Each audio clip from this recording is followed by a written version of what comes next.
Hello friends, power plant with Rahul में आपका स्वागत है। कंडेंसेट एक्सट्रैक्शन पंप के इस पार्ट में हम लोग डिटेल से लाइन डायग्राम ऑफ सीपी के बारे में डिटेल से पढ़ेंगे कि इसमें आपका सक्शन लाइन कहाँ पे होता है, डिस्चार्ज लाइन में कौन कौन सा वाल्व होता है, आपका मैकेनिकल सीलिंग के लिए आपका क्या प्रोविजन है, कौन कौन सा लाइन आता है मैकेनिकल सीलिंग कूलिंग के लिए।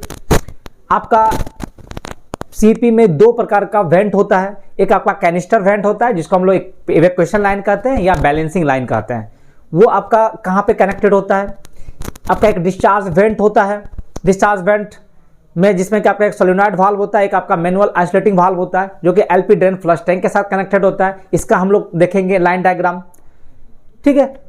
तो सारा डिटेल हम लोग इस वीडियो में देखेंगे कि सीपी का लाइन डायग्राम, और लाइन डायग्राम देखने से आपको एक ओवरऑल एक आइडिया लगेगा कि सीपी में कितना लाइन होता है, ठीक है। तो इस वीडियो को लास्ट तक देखें, आपके लिए काफी इंफॉर्मेटिव रहने वाला है।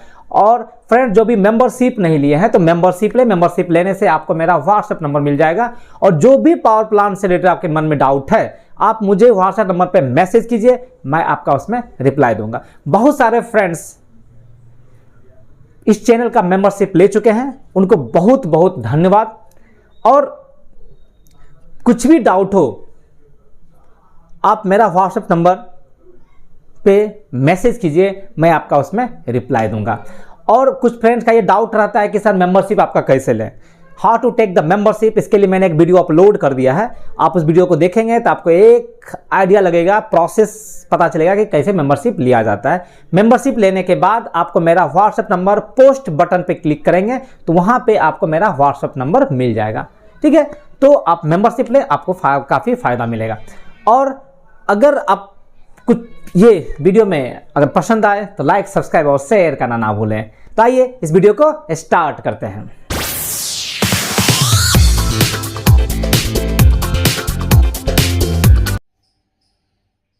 तो फ्रेंड आइए हम लोग सीपी का लाइन डायग्राम डिटेल से देखते हैं।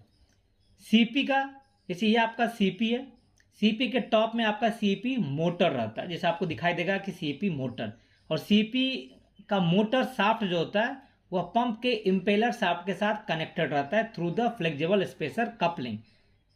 जैसा कि आप जानते हैं फ्रेंड कि आपका पंप का जो इम्पेलर शाफ्ट होता है वो तीन पार्ट में डिवाइडेड होता है। एक आपका टॉप शाफ्ट होता है, फिर आपका इंटरमीडिएट शाफ्ट होता है, और आपका नीचे में बॉटम शाफ्ट होता है। ओके, तो टॉप शाफ्ट और motor shaft is coupled through the flexible spacer coupling. देखिए यहाँ पे फ्लेक्सिबल स्पेसर कपलिंग देने के पीछे जो मेन रीजन है कि आपका मोटर अपना टॉर्क ट्रांसमिट कर रहा है इम्पेलर के शाफ्ट को, तो इस टॉर्क ट्रांसमिशन के दौरान अगर कोई मिस अलाइनमेंट अगर हो जाए तो उसको थोड़ा सा वो जो है आपको बैलेंस कर लेता है। उस मिस अलाइनमेंट के थ्रू आपका टॉर्क ट्रांसमिशन में कोई प्रॉब्लम ना हो जाए, उसमें आपका वाइब्रेशन या शॉक्स ना आ जाए, इसके लिए आपका फ्लेक्सिबल स्पेसर कपलिंग का हम लोग यूज़ करते हैं। उसके बाद आपका जनरल कम थ्रस्ट बियरिंग होता है। जैसे आपका ये बियरिंग है, ये ऑयल लुब्रिकेटेड बियरिंग होता है। आपका यहाँ पे व्यू ग्लास रहता है जिसमें आप ऑयल लेवल चेक कर सकते हैं। जब भी सीपी को हम लोग चलाएंगे उससे पहले थ्रस्ट बियरिंग में ऑयल लेवल है कि नहीं इसको हम लोग चेक कर लेंगे। यहाँ पर आपका व्यू ग्लास रहता है, व्यू ग्लास में आपको दिखेगा कि ऑयल लेवल कितना है। और इस ऑयल, चूंकि ये ऑयल लुब्रिकेटेड बियरिंग है, ठीक है, तो इसको कूलिंग करने के लिए आपका TGECW का लाइन आता है। इसको कूलिंग करने के लिए आपका TGECW का लाइन आता है। एक आप देखिए आपका ECW इन है और यहाँ पे ये आउट है।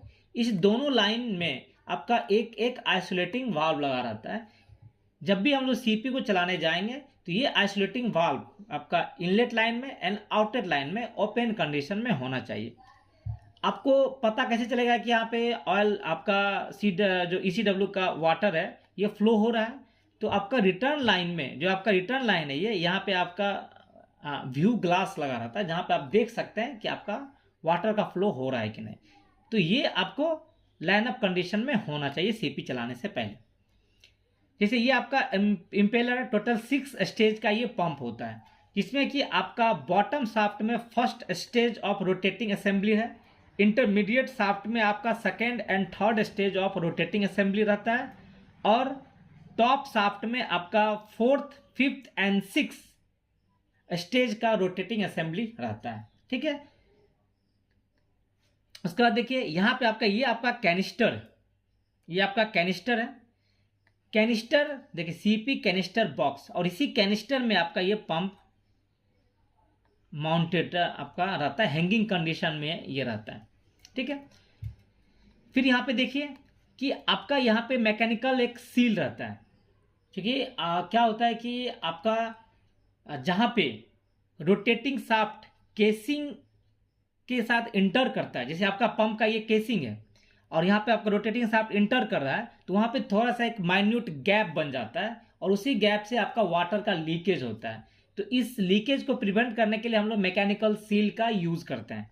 मैकेनिकल सील एक, जैसा मैंने आपको बताया है इस वीडियो में कि मैकेनिकल सील में आपका पेयर ऑफ डिस्क होता है, जिसमें एक डिस्क आपका माउंटेड रहता है पंप के शाफ्ट में, दूसरा डिस्क आपका माउंटेड रहता है स्टेशनरी पार्ट में, और दोनों के बीच with the help of the friction and stationary ओडिंग एंड हाइड्रोस्टेटिक प्रेशर के कारण ये दोनों डिस्क जो होता है आपस में कांटेक्ट में रहता है, ताकि कोई भी आपका जो है लीकेज ना हो। तो इस मैकेनिकल सील को कूलिंग करने के लिए आपका जो लाइन आता है वो सीपी डिस्चार्ज हेडर से हम लोग टैपिंग लेते हैं। आप यहाँ पे अगर आप देखिएगा, देखिए ये आपका सीपी डिस्चार्ज हेडर है। तो सीपी डिस्चार्ज हेडर से देखिए आपका ये जो लाइन है, ये लाइन यहाँ पे आपका एक क्या है, मैनुअल ऑसिलेटिंग वाल्व है, आपका एक एनआरवी लगा रहता है, और यहाँ से देखिए एक लाइन आपका फिर ऑसिलेटिंग वाल्व है, और ये मैकेनिकल सीलिंग के कूलिंग के लिए आपको जाता है। ठीक है, यहाँ पे आपका व्यू ग्लास लगा हुआ है, जिससे आपको दिखता रहेगा कि मैकेनिकल सीलिंग के लिए आपका वाटर जा रहा है कि नहीं। तो मैकेनिकल सीलिंग का लाइन बड़ा इंपॉर्टेंट काम होता है। इसका मेन काम क्या होता है कि जो मैकेनिकल सील को कूलिंग प्रोवाइड करना, और साथ में जब आपका सीपी को हम चार्जिंग करते हैं अंडर द वैक्यूम, तो आपको इसी लाइन से हम लोग इसका पहले इनिशियल फिलिंग करते हैं कैनिस्टर का जो फिलिंग करते हैं, जैसे मैंने आपको एक वीडियो में बताया है कि आपका सीपी का हम लोग चार्जिंग कैसे करते हैं अंडर द वैक्यूम। तो जहाँ पे अगर मैकेनिकल सीलिंग का लाइन है, ये लाइन अगर प्रेजेंट है, तो हम लोग पहले इसी लाइन से इसको फिल करेंगे। कारण कि मान लें कि आपका अदर सीपी तो आपका रनिंग कंडीशन में, तो आपको इस डिस्चार्ज हेडर में तो आपको प्रेशर या फ्लो मिल रहा है, तो यहाँ से हम मैकेनिकल सीलिंग लाइन के थ्रू जो आपका पंप को चार्ज करना है उस लाइन को हम लोग लाइन अप कर देते हैं, यहाँ से आपका कैनिस्टर फिल हो जाता है। तो बड़ा इंपॉर्टेंट लाइन है। और ये मैकेनिकल सीलिंग का लाइन भी कहीं कहीं आपका एक लाइन होता है, कहीं कहीं किसी प्लांट में आपका 2 या 3 लाइन का प्रोविजन रहता है। जैसे आपका फर्स्ट सोर्स क्या है, सीपी डिस्चार्ज हेडर से आपका टैपिंग लिया है। आपका 2 टैपिंग और रहता है, एक आपका होता है कि सीएसटी जो पंप है, कंडेंसेट ट्रांसफर पंप से भी जो हम लोग टैपिंग कर लेते हैं, और एक आपका नॉर्मल डीएमसीडब्ल्यू मेकअप से भी हम लोग लाइन अप कर लेते हैं। तो कहीं कहीं आपका प्रोविजन रहता है, कहीं कहीं आपका एक ही लाइन का प्रोविजन रहता है। ठीक है, ये आपका मैकेनिकल सीलिंग का कूलिंग लाइन हो गया। इसके बाद देखिए सीपी का कैनिस्टर बॉक्स। देखिए यहाँ पे आपका जब हम लोग इनिशियल फिलिंग करते हैं तो इस कैनिस्टर का एक वेंट लाइन होता है, जिसको हम लोग इक्वलाइजेशन लाइन कहते हैं, या इसको इवैक्यूएशन लाइन कहते हैं, या इसको बैलेंसिंग लाइन कहते हैं। ये आपको फ्रेंड आपको रेड कलर का लाइन जो यहाँ पे दिख रहा होगा, देखिए ये लाइन आपको दिख रहा होगा, ये लाइन जो है आपका बैलेंसिंग लाइन है, या इसको सक्शन वेंट कहते हैं, या कैनिस्टर वेंट कहते हैं, या इवैक्यूएशन लाइन कहते हैं। इस लाइन का बड़ा इंपॉर्टेंट काम होता है। ये लाइन क्या होता है कि सीपी कैनिस्टर को कंडेंसर के वैक्यूम के साथ कनेक्ट करता है। जब आप इनिशियल में मैकेनिकल सीलिंग से जब इसको फिल करते हैं कैनिस्टर को, तो ये इवैक्यूएशन लाइन के थ्रू हम यहाँ पे जो भी एयर रहता है उसको इसी से हम लोग इवैक्यूएट करते हैं। ये बैलेंसिंग लाइन का बड़ा इंपॉर्टेंट काम होता है। ये कंडेंसर में चूंकि आपका वैक्यूम है, और कैनिस्टर को भी वैक्यूम से कनेक्ट कैसे करेगा ताकि आपका सक्शन में फ्लो हो सके। तो इसके लिए क्या होता है कि कैनिस्टर का एक वेंट लाइन होता है जो कि कंडेंसर के साथ कनेक्टेड होता है, और इसमें एक मात्र आइसोलेटिंग वाल्व रहता है। ठीक है, अब देखिए यहाँ पे हम लोग सक्शन लाइन देखते हैं। तो सक्शन लाइन देखिए फ्रेंड्स, ये आपका कंडेंसर है। कंडेंसर में देखिएगा आपका नीचे हॉट वेल रहता है, जहाँ पे आपका कंडेंसेट वाटर स्टोर होता है। ओके, तो ये जो आप देखिएगा जब साइड व्यू से कंडेंसर का मतलब हॉट वेल, तो हॉट वेल आप देखिएगा कि आपका 2 पार्ट में डिवाइडेड रहता है। बीच में देखिएगा कि आपका इस पार्टीशन रहता है। तो आपको एक एंड से भी यहाँ पे सक्शन लेता है, दूसरे एंड से भी सक्शन ले लेता है। और यहाँ से क्या होता है, एक कॉमन हेडर बनाता है। देखिएगा फ्रेंड, क्या जो आपका सीपी का जो सक्शन जो होता है, कॉमन सीपी का जो suction header, common suction header होता है, ये कॉमन हेडर बनाता है। और उसी कॉमन हेडर से आपका क्या होता है कि तीनों सीपी का, जैसे सीपी ए का सक्शन, सीपी बी का सक्शन और सीपी सी का सक्शन, अलग अलग अपना, हर पंप का अपना अपना अलग अलग सक्शन लाइन होता है। और ये आपका ड्रेन लाइन है। कभी कभी मान लीजिए कि आपको हॉट वेल को ड्रेन करना है, शटडाउन कंडीशन में आपको हॉट वेल का क्लीनिंग करना है, तो उसमें आपको हॉट वेल का पानी को कैसे आपको ड्रेन करना होगा, तो यहाँ पे आपको ये दोनों वाल्व को ओपन कर दीजिएगा, तो हॉट वेल का दोनों पार्ट आपका खाली हो जाएगा। इसलिए आपका दो लाइन है, दोनों लाइन में देखिए आपका ड्रेन लाइन दिया हुआ है कि आप इस दोनों मैनुअल आइसोलेटिंग वाल्व है, इसको आप ओपन कर दीजिएगा तो आपका कंडेंसर से पूरा खाली हो जाएगा, हॉट वेल आपका खाली हो जाएगा। ठीक है, तो यहाँ देखिए एक हम कोई एक पंप का सक्शन लाइन देखते हैं, बड़ा इंपॉर्टेंट है ये देखिए, मान लीजिए कि आपका ये सीपी का सक्शन लाइन है। तो आप देखिएगा फ्रेंड, जब इसका सक्शन लाइन में एक आपका मैनुअल आइसोलेटिंग वाल्व रहता है। पहला आप देखिएगा कि मैनुअल आइसोलेटिंग वाल्व रहता है। इस आइसोलेटिंग वाल्व में एक लिमिट स्विच लगा देता है सीएनआई के द्वारा कि आपको कंट्रोल रूम में इसका फीडबैक देगा कि ये वाल्व आपका ओपन है कि क्लोज है। उसके लिए एक लिमिट स्विच दे देता है जो कि आपको इसका फीडबैक दिखाएगा कंट्रोल रूम में कि ये वाल्व ओपन है कि क्लोज है। अगर ये रेड है इसका मतलब ओपन कंडीशन में है, और अगर ये ग्रीन है इसका मतलब ये क्लोज कंडीशन में। ठीक है, तो ये आइसोलेटिंग वाल्व के बाद आपका एक सक्शन स्ट्रेनर होता है। ठीक है, ये जो सक्शन स्ट्रेनर है वो आपका सिंप्लेक्स बास्केट फिल्टर होता है, और इसका जो डिग्री ऑफ फिल्ट्रेशन होता है वो 315 माइक्रोन तक ये फिल्ट्रेशन कर सकता है। तो ये स्ट्रेनर जो होता है, इसमें अगर कुछ भी आपका डस्ट वगैरह रहता है तो उसको ये फिल्टर कर देता है।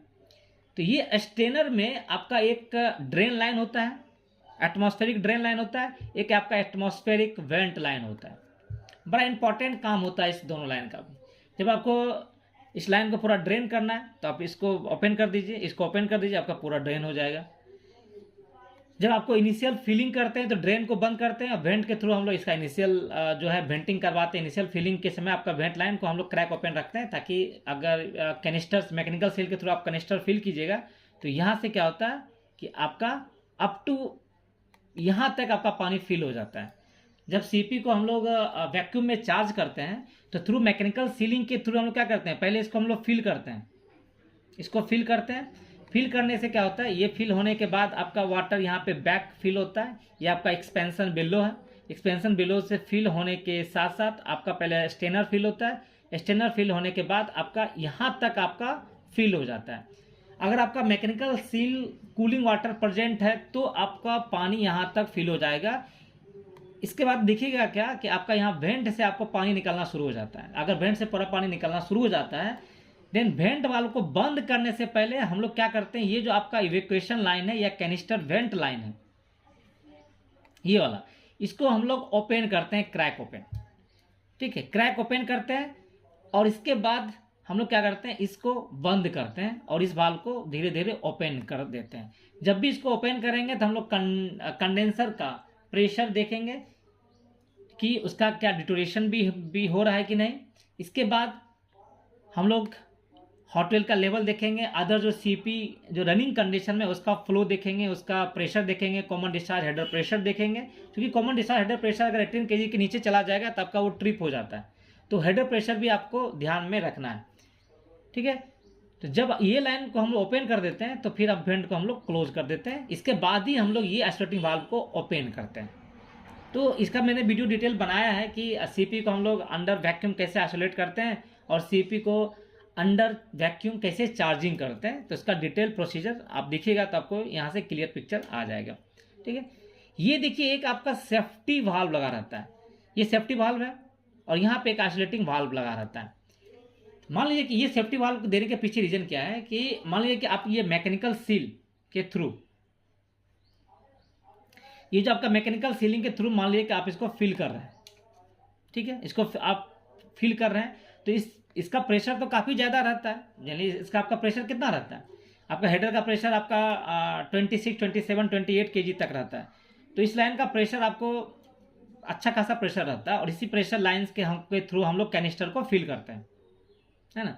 ये कैनिस्टर के थ्रू हम लोग फिल करते हैं, कैनिस्टर में आपका वाटर आता है, यहाँ से आपका एक्सपेंशन बेलो होता हुआ स्टेनर को फिल करता है, स्टेनर से बाद आपका इस आइसोलेटिंग वाल्व तक आपका फिल हो जाता है, ठीक है। ये तो क्या होता है कि जब आपका मान लिया कि, इसलिए मैकेनिकल सीलिंग का जो आइसोलेटिंग वाल्व है इसको हम लोग क्रैक ओपन करते हैं, ज़्यादा ओपन करेंगे तो पूरा प्रेशराइज हो जाएगा ये, क्योंकि आपका कैनिस्टर का जो डिजाइन प्रेशर, जो टेस्ट प्रेशर है वो आप हम लोग 12 kg पर सेंटीमीटर स्क्वायर में इसको हम लोग टेस्टिंग करते हैं। 12 kg के बाद ये प्रेशर होल्ड नहीं कर पाता, इसमें लीकेज होने का चांस रहेगा। और इसका जो केसिंग टेस्ट प्रेशर है, पंप का जो अपना केसिंग है, इसका जो टेस्ट प्रेशर 55 kg पर सेंटीमीटर स्क्वायर तक इसका टेस्ट प्रेशर होता है। वर्किंग प्रेशर तो इसका 30 kg तक मैक्सिमम रहता है, लेकिन इसका केसिंग का, पंप के केसिंग का जो हम लोग जो टेस्ट प्रेशर है वो 55 kg तक हम लोग इसको टेस्ट करते हैं। और कैनिस्टर का जो टेस्ट प्रेशर है वो 12 kg तक हम लोग इसको टेस्ट करते हैं। जनरली इसका क्या उतना प्रेशर रहता नहीं, 2-3 kg के आसपास प्रेशर रहता है कैनिस्टर का, लेकिन हमको 12 kg तक इसका हम लोग टेस्टिंग करके देख लेते हैं। तो जब आप मैकेनिकल सीलिंग से इसको हम लोग फिल करते हैं तो कभी कभी अचानक क्या हो जाता है कि आप अगर इसको कोई ज़्यादा ओपन कर दिया तो ये पूरा लाइन प्रेशराइज हो जाता है, ठीक है। तो इस लाइन को प्रेशराइज हो जाता है, तो इसको प्रिवेंट करने के लिए एक सेफ्टी वाल्व दे दिया है। जनरली ये सेफ्टी वाल्व का सेटिंग जो होता है वो 7 to 8 kg के आसपास रहता है। तो जैसे इस लाइन का प्रेशर, जो सक्शन लाइन का प्रेशर आपका 7 या 8 kg पहुंचेगा तो ये सेफ्टी वाल्व पॉपअप करेगा और यहाँ से ये सक्शन में आपका डिस्चार्ज कर देगा। तो क्या होता है कि इस वाले वाल्व को हम लोग क्लोज करके रखते हैं और सेफ्टी वाल्व अपना क्या होता है पॉपअप करता है, ठीक है। जब मान लो पूरा फिल करने के बाद हम लोग इसको वाल्व को ओपन कर देते हैं, ठीक है। और रनिंग कंडीशन में ये आपका वाल्व भी ओपन कंडीशन में रहता है। अगर आपका इसमें कोई पासिंग रहता है, मान लें कि आपका इसमें कोई पासिंग है, तो आप इस वाल्व को हम लोग बंद कर देते हैं। तो इसलिए सेफ्टी वाल्व दिया है सेफ्टी रीजन के लिए कि अगर कभी इस लाइन का प्रेशर आपका 7 से 8 kg के आसपास अगर पहुंच जाता है तो ये सेफ्टी आपका पॉपअप करके आपको सक्शन में डिस्चार्ज कर देगा। इसके लिए सेफ्टी का सेटिंग दिया हुआ है।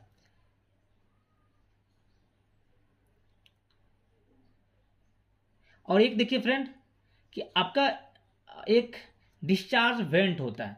जैसे ये आपका जो वेंट था, ये केसिंग, ये कैनिस्टर का आपका था वेंट लाइन, लेकिन पंप का जो अपना केसिंग का भी तो वेंट होगा।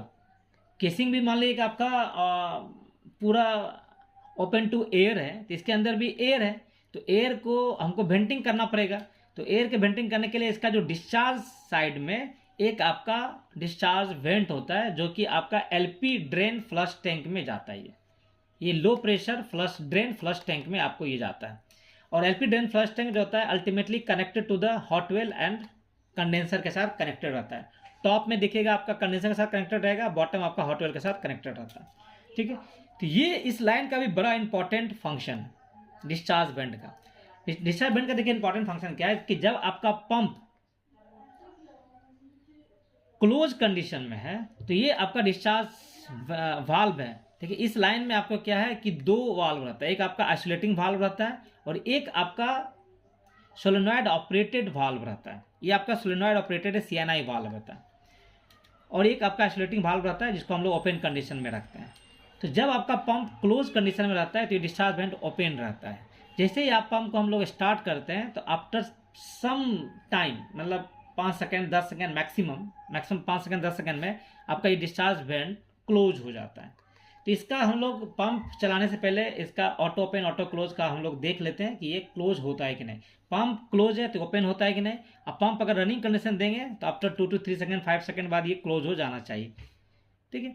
तो ये क्या होता है कि जो आप पंप चलाने के बाद जो उस पंप के केसिंग में या इम्पेलर में कुछ भी अगर एयर है तो ये एयर इस लाइन के थ्रू आपका एलपी ड्रेन फ्लश टैंक में डिस्चार्ज हो जाता है। ये आपका सोलेनॉइड ऑपरेटेड वाल्व होता है।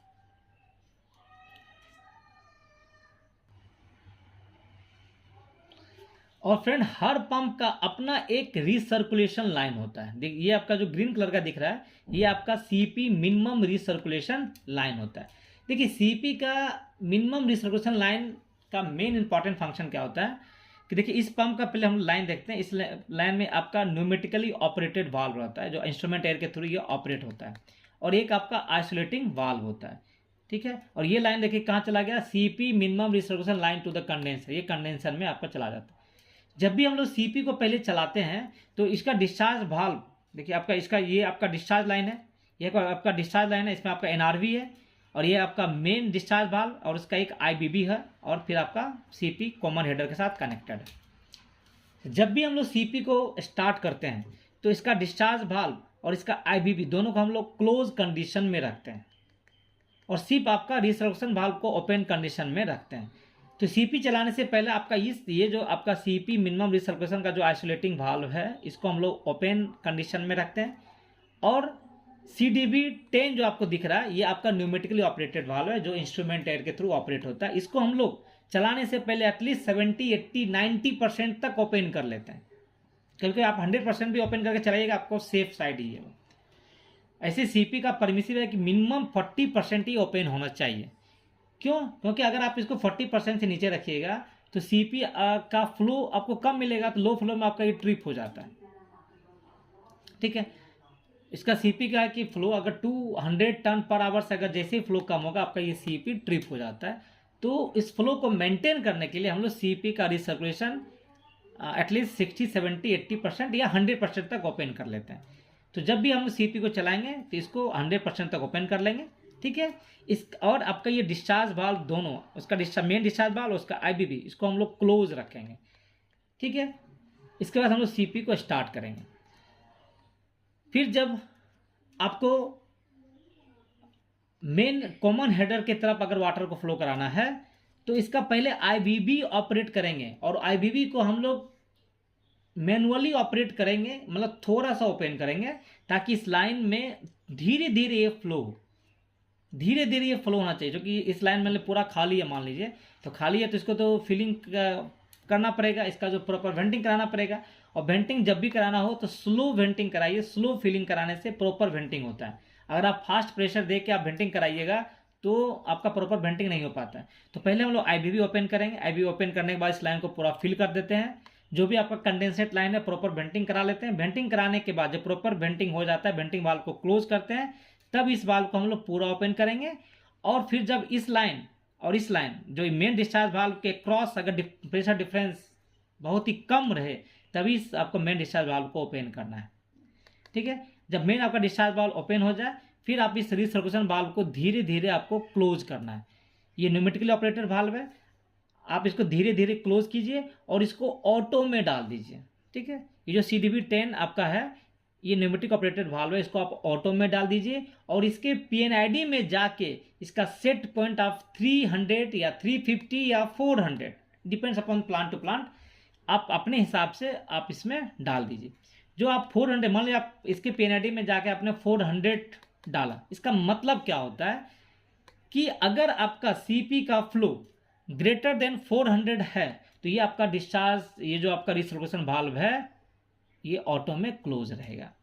जैसे ही आपका CP का फ्लो 400 से डिक्रीज हुआ, आपने सेट पॉइंट 400 डाला था, तो अगर किसी भी रीजन से अगर 400 से फ्लो डिक्रीज हुआ तो ये आपका वाल्व ओपन हो जाएगा और CP का flow minimum 400 ton per hour maintain रखेगा।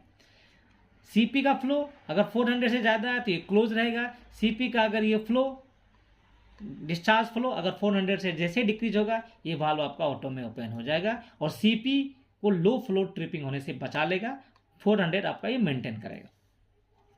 तो बड़ा ये इंपॉर्टेंट रिसर्कुलेशन लाइन होता है।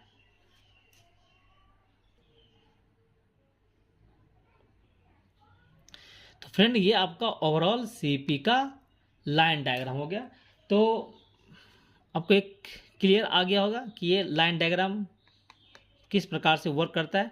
आपका सक्शन लाइन ये है, ये आपका डिस्चार्ज लाइन है, ये आपका रिसर्कुलेशन लाइन है, ये आपका CP में 2 वेंट होता है, एक आपका कैनिस्टर वेंट होता है जो कि आपका कंडेंसर के साथ कनेक्टेड रहता है, एक आपका डिस्चार्ज वेंट होता है जो LP ड्रेन फ्लश टैंक के साथ कनेक्टेड रहता है। डिस्चार्ज वेंट में आपका सोलेनॉइड ऑपरेटेड वाल्व होता है, एक मैनुअल आइसोलेटिंग वाल्व रहता है।